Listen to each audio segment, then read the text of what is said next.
Welcome to a world where stories breathe and their whispers caress the ear of the universe. Your warm light gives wings to these tales, and with one subscribe, turn this journey into an endless voyage. Now, let's get lost in this episode, and when it ends, tell me in a comment, I crave the next story. That night was the strangest night of my life. When I set out on the journey, I could never have guessed what I was about to experience. The day had started off quite ordinary. I rushed through breakfast and hit the road with Ryan to attend a meeting. Everything seemed perfectly normal. The weather was warm but not overwhelming. The shadows cast by the trees along the roadside made the trip a bit more bearable. Ryan, as usual, was quiet. My son wasn't an outgoing kid, but he had a way of always being there for me, even in my toughest moments. His maturity constantly surprised and filled me with pride. Things started to change midway through the journey as the sun began to set. The warmth in the air was replaced by a strange chill. Dark clouds began to gather on the horizon, and before long, a light drizzle started.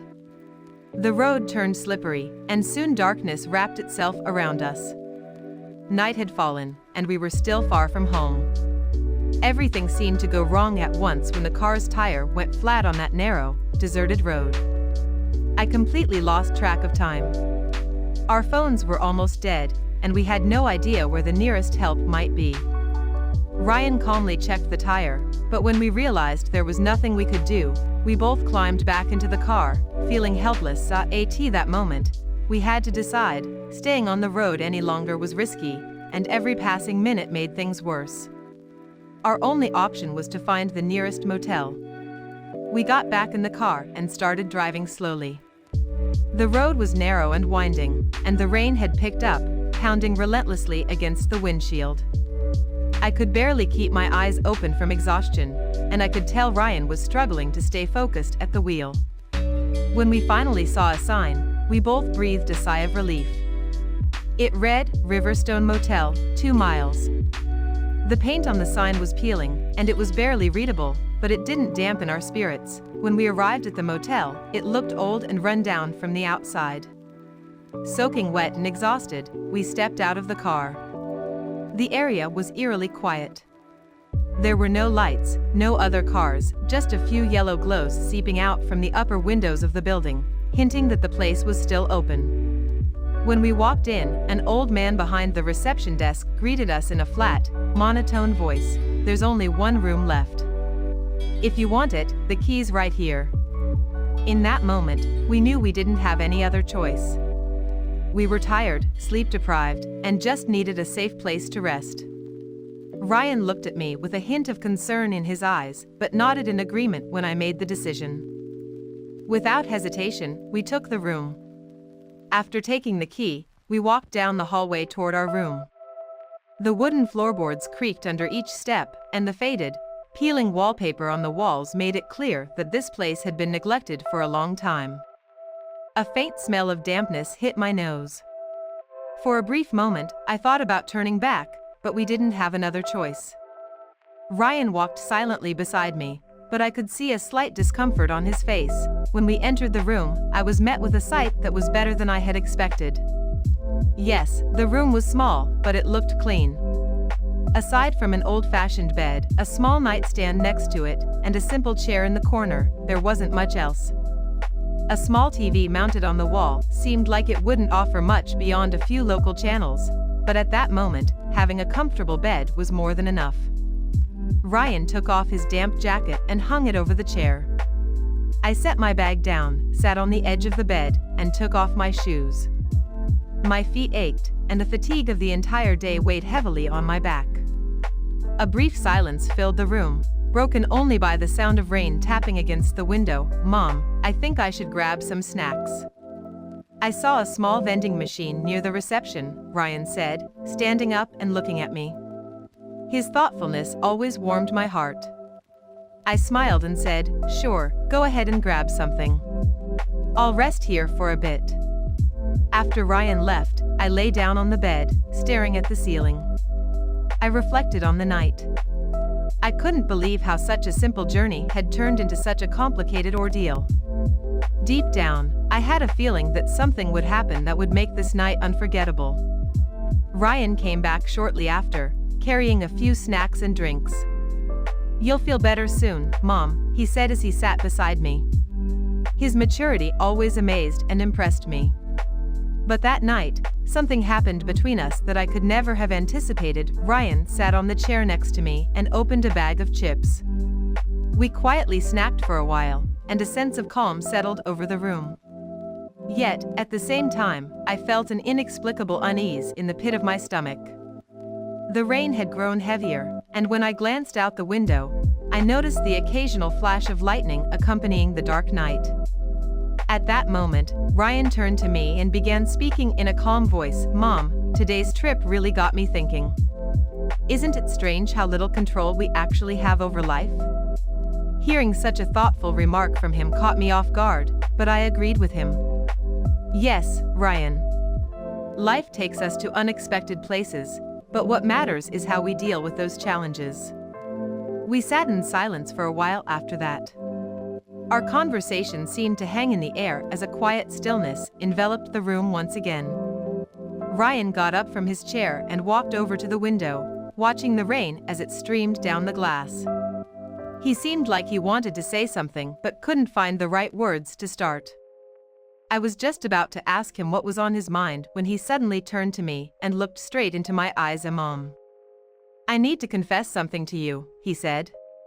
His voice was trembling, but I could feel his determination. For a moment, I wondered what he was about to say. My heart started racing. "What is it, Ryan? Why are you so tense?" I asked. Ryan took a deep breath. "I don't want you to misunderstand me, but lately I've been seeing how lonely you seem. It's been a long time since Dad left, and you've been trying so hard to hold everything together. But I feel like something that truly makes you happy is missing." His words caught me off guard and made me emotional. Seeing myself this way through his eyes made me realize that something was indeed missing, but at the same time, it saddened me to know that my son, at such a young age, was thinking about these things. "Ryan, you are my greatest joy. Yes, life can be hard, but we always find a way to deal with it. Having you with me means everything." Ryan avoided my gaze and lowered his head. It seemed like there was something else he wanted to say, but he was hesitant to bring it up. "I just want to do whatever I can to make you happy," he said softly. After hearing those words, I felt both curious and uneasy. I had a feeling there was something deeper he wanted to express. As I tried to figure out what he meant, the night went on, and the sound of rain provided a melodic backdrop around us. There was a different energy in the room that night. Ryan's thoughtful glances made me feel like a long-forgotten emptiness was being filled. He was my son, yes, but tonight there was an unspoken bond between us that was hard to describe. Ryan walked over to the bed next to me and sat down in silence. We sat side by side, listening to the rhythm of the rain outside. In that moment, I felt a closeness we hadn't shared in a long time. "Mom, seeing you happy makes me happier than anything else," he murmured. When he looked into my eyes, I felt a warmth I hadn't noticed before. Despite him always being by my side, he gently placed his hand on my shoulder. "After Dad left us, you've always been strong. But being strong has its cost, doesn't it?" he whispered. His words moved me deeply. I placed my hand over his and held it tightly. "Ryan, you are the most precious part of my life. But you're right, sometimes pretending to be strong can be exhausting." The silence between us spoke more than words ever could. As Ryan gently squeezed my hand and looked into my eyes, he said, "Never misunderstand me, Mom. It just hurts to see you so lonely." His words brought long-buried emotions to the surface. In that moment, I felt once again how special and deep the bond between us truly was. I leaned toward Ryan and softly ran my fingers through his hair. "I've always been proud to know you and to have a son like you," I said. The expression on Ryan's face showed both gratitude and a sense of relief. That night was a moment when the love and trust between a mother and her son grew even stronger. I hugged him, savoring the warmth of the connection we shared. What Ryan said had unearthed feelings I'd kept hidden for so long. As the sound of rain echoed softly in the background, the warmth of the bond one felt with him made everything seem more meaningful. While Ryan thought he was giving me strength, I realized he, too, carried his own burdens. "Ryan," I murmured, "life sometimes takes us to unexpected places, but having you by my side means so much to me." Ryan straightened slightly and looked at me. "Mom, you've always been a hero to me. But I feel like it's time for you to start thinking about yourself too." His words were both touching and thought-provoking. After years of weariness, I found myself questioning what I had truly done for myself. This moment was one of those rare and meaningful times that could only be shared between a mother and her son. Held Ryan's hand tightly in mine. "I'm so lucky to have a son like you," I said. With those words, a sense of peace and calm filled the room. Ryan smiled at me and said, "Come on, you should rest now. Tomorrow's going to be a long day." At that moment, I felt a sense of relief, both mentally and emotionally. Throughout the night, as the rain's melody continued, I prepared to drift off, savoring the peace I felt within. The night had deepened, and the rain's sound grew gentler. As I lay in bed, I could hear Ryan's steady breathing. Seeing him so calm and peaceful brought a strange happiness to my heart. After such a long and exhausting day, my body was ready for sleep, but my mind lingered on the events of the evening. Ryan's words stayed with me. For years, I tried to appear strong as a single mother, sacrificing so much along the way.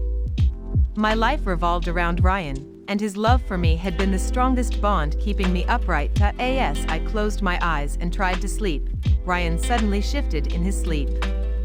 He turned, and his arm lightly brushed against my shoulder. The small touch startled me for a moment, but then I was overwhelmed by a mother's pure love for her child. I smiled to myself, thinking, he's grown so much. I remembered the little movements he used to make as a child when he slept, how he'd reach out his tiny arms to hug me. Now here he was, a grown and mature young man by my side. This moment reminded me once again how deep the love and bond between us was. That night, I looked at him and gently stroked his hair. "I'll always protect you, Ryan," I murmured. Throughout the night, I fell asleep with the comfort of this warm connection. As the first light of morning filled the room, I slowly opened my eyes. I must have been so tired because I didn't wake up once during the night. Ryan was still lying next to me in a deep sleep. I looked at the peaceful expression on his face. Seeing him so calm filled me with a strange mix of happiness and sadness. How quickly the years had flown by. The little boy who used to fit in my arms was now a strong and thoughtful young man. The thoughts that had been swirling in my mind all night became even clearer with the calmness of the morning. I realized how little time I had been giving to myself. I had devoted my entire life to Ryan's happiness and his future. I had no regrets. I was proud of him, but at the same time, I couldn't deny the emptiness I felt inside. Ryan moved slightly in his sleep and murmured, without opening his eyes, "Mom, are you okay?" His thoughtfulness made me both proud and emotional. "I'm fine, Ryan. Being with you always makes me feel good," I said with a soft smile. He smiled too, but continued sleeping without opening his eyes. I got up and looked out of the small window in the room. The rain had stopped, and the air had cleared. The tranquility following last night's storm felt like a message to my life as well. Maybe it was time to leave behind the challenges of the past and do something for myself. Ryan woke up shortly after and stretched. "Mom, our talks last night really helped me. I've missed spending time with you like this," he said. His words made me happy and thoughtful at the same time. We left the motel to have breakfast. Sitting in a small, cozy cafe, we enjoyed coffee and warm croissants as Ryan began sharing memories from his childhood. The fact that he remembered so much about those days surprised me. "Mom, do you remember one day I fell while playing at the park, and you cheered me up by getting me ice cream?" he said, laughing. Seeing him so happy made me forget everything else for that moment. The bond one had with Ryan was deeper than just a mother-son relationship. His love and support were the greatest treasures of my life. After leaving the cafe, we headed home. Along the way, I kept feeling the weight of last night's conversations and emotions. This journey was not just an internal reflection for me, but also a turning point for my relationship with Ryan. As we kept talking while driving, I realized just how much had changed. We had deep conversations, and I could tell that life was heading in a completely different direction. With each passing day, things were evolving, and I believed we could face this change together, strong and ready. He arrived home. Ryan dropped his bag inside and immediately turned on the TV. I headed to the kitchen to start preparing dinner, but there was a feeling of unease inside me. The thoughts running through my mind wouldn't leave. Sometimes, seeing the opportunities life gives us and waiting for the right time can be so challenging. Heard Ryan watching something, but my mind was elsewhere. In that moment, seeing him grow reminded me of so much more than just motherhood. While I was instinctively trying to protect him, I also knew it was time for me to make more space in my own life. When dinner was ready, Ryan sat down at the table, and we ate together. He was quiet during dinner, but his eyes spoke volumes, telling me there was so much he wanted to say. "Mom," he said after a while, "this evening is important for us. I want to tell you how much everything you do means to me." Tears filled my eyes. Those simple but meaningful words reminded me again of how much Ryan had matured. Every moment spent with him reminded me of just how precious life really is. "I love you too, Ryan. Above all, being able to share every moment with you is my greatest reward." After dinner, we sat together and talked about the past. No matter how quickly time passed or how strong our bond was, I knew that at some point, everything would change. We spent that night celebrating every moment I had with Ryan, had dreams and goals for the future. Maybe by making more space for each other, we would carve a different path in life. And that night, perhaps it was time for a new beginning, to shed the burdens of the past and take a step forward for myself. Maybe in the future, I would continue my journey as a different and stronger woman. With Ryan's support, I knew I could handle anything. We ended the night silently wrapped in each other's arms. Sometimes, words weren't necessary. Being together was everything.